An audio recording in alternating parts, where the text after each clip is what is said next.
Wednesday, September 10, 2025, that Charlie Kirk was gunned down, shot in the neck, and died. And the whole world has stopped after hearing this news about Charlie Kirk and his death and what happened to him in Utah Valley University. And it's very tragic, sad. I'm still in disbelief that this happened. I'm still in shock. I know the whole world is still in shock about the news of Charlie Kirk. I never met him personally, but I have listened to his podcast. I have listened to talking points that he has done in the past, and majority of the things that he spoke about I agree with, but it's not even about that. It's about this man who loved Christ and who loved his family and who loved this country and who dedicated his whole life, to talk about different point of views about things, whether it is political, whether it's about abortions or COVID or LGBTQ community or rights, whatever he wanted to talk about, he did in different campuses. He traveled all around the world to talk about things that was important to him. He was a God-fearing man, and what happened to him Wednesday, he did not deserve that. His wife did not deserve, or his two beautiful children did not deserve for her husband to be shot like that. And it's just crazy that the world that we're living in, how evil this world is, that we should be united as brothers and sisters, because we all are brothers and sisters in Christ. We all should love one another and not be divided and not go through hate because we have different opinions or we have our own point of view. We should have a debate, a healthy debate, and voice our opinions without any violence.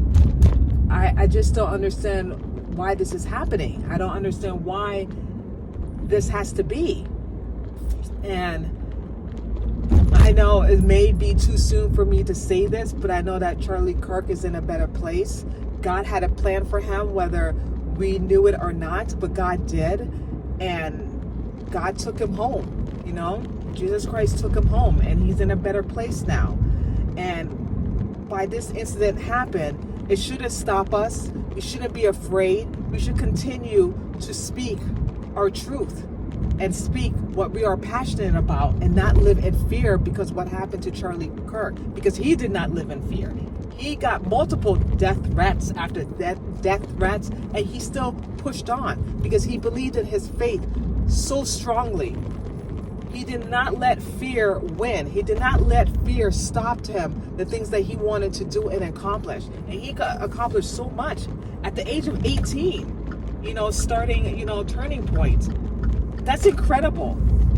And for this to happen to him is unjust. And I pray and hope that there will be justice. And they apparently found the shooter, and I'm glad that they did, and he's no longer on the street. But it's not about him. It's about Charlie Kirk and what he represents and what he was on this earth for, the time that he had, the 31 years of life. And it's just incredible because he was a God-fearing man, a family man, and he was a true patriot. And he loved his country. He loved God. He loved his wife and his children.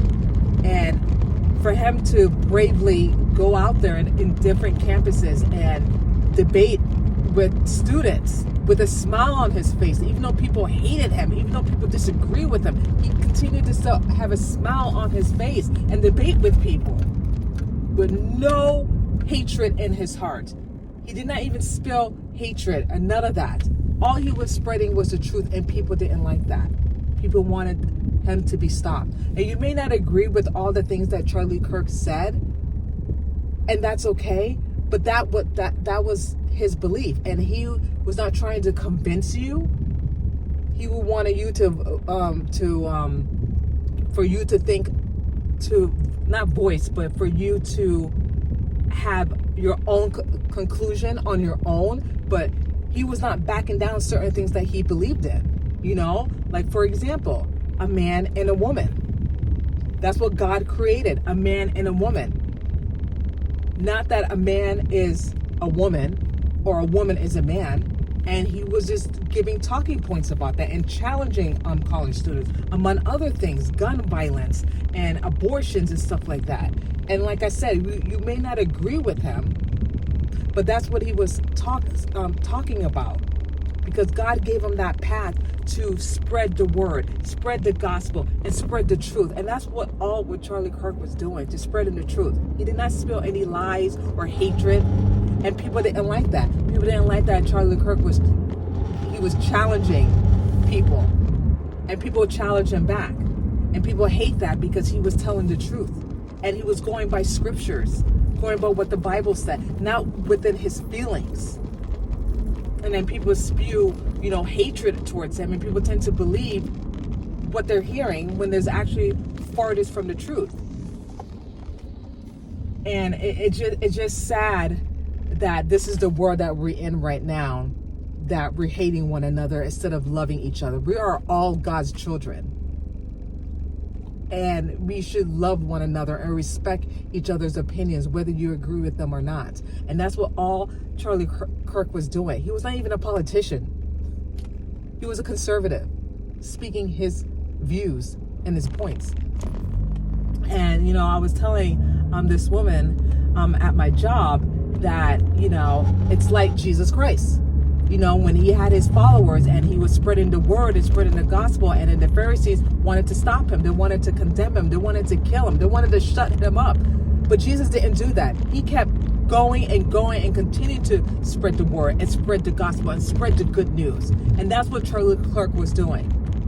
Exactly like that. And they were trying to shut him down, but he didn't. Jesus didn't walk away. He didn't hide. He wasn't afraid. And it is the same thing as Charlie Kirk. He was not afraid. He was not ashamed. He was not embarrassed how much he loved God. And that is so, so powerful. And what I'm saying to you guys, we should not be silent. We should not be afraid to speak our truth and talk about things that we are passionate about. If you're passionate about anti-abortion, talk about it. Don't be afraid. Talk about what you believe. Have a healthy debate. But it shouldn't be, I disagree with this person, that I can just want to kill that person. It shouldn't be that way. That's not what freedom of speech is all about, or having a debate is all about. It's about debating one another, coming to a conclusion. And if you don't come with a conclusion, that's okay. That's okay. But it doesn't mean that you have to kill another human being because you don't agree with their point of view or their opinions. We should be better than this. And we should not let this continue. This needs to change. And I hope and pray it does change. I hope and pray that, Charlie Kirk legacy lives on. I hope this will be a reminder for all of us that not to be afraid, not to be apologetic of talking about Jesus and spreading the gospel and spreading the good news. Because at the end of the day, Jesus is coming.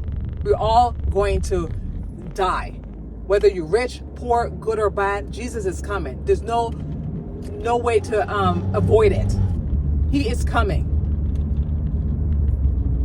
And what I'm saying is that we should unite together as brothers and sisters and not let fear take over our voices.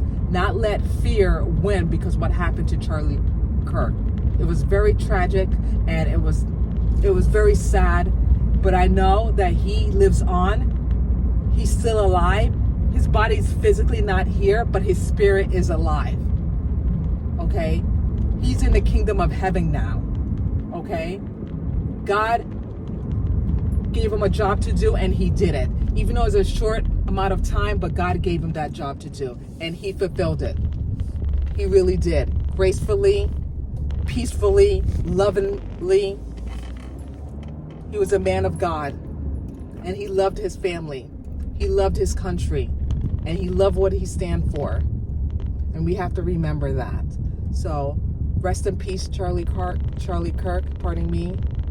You will never be forgotten. I hope and pray we have more, Charlie Kirk out there that represent, the new generation, and not let this incident, divide us, because it shouldn't.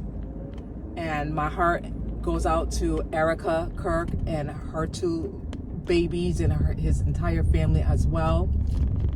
And that's all I have to say. So take care and God bless.